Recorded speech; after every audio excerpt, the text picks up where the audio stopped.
জাতীয়তাবাদী মহিলা দলের সলিমা শরীফ মায়া, তাদেরকে আমাদের সবাই নারায়ণগঞ্জ জেলা মহিলা দলের পক্ষে তারা আমাদের পুষ্পাঞ্জলি অর্পণ করছে।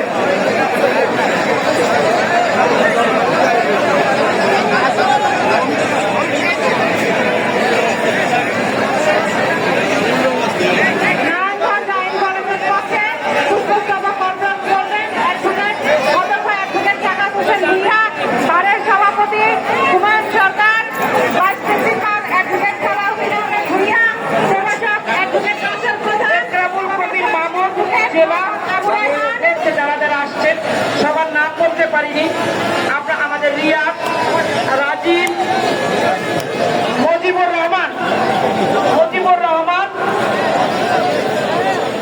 সভাপতি নারায়ণগঞ্জ জেলা, কাশিমপুর জেলা শ্রমিক দল সাধারণ আসছেন তাদের নেতৃত্বে, আরিফ মন্ডলের নেতৃত্বে পুষ্পস্তবক অর্পণ করছেন। নারায়ণগঞ্জ জেলা শ্রমিক দলের সভাপতি মন্টু মিয়া ও সাধারণ সম্পাদক মুজিবুর রহমানের নেতৃত্বে জেলা শ্রমিক দল বলা হয়েছে। আপনারা খুশি হয়েছেন ভাই? বলছি শ্রমিক দল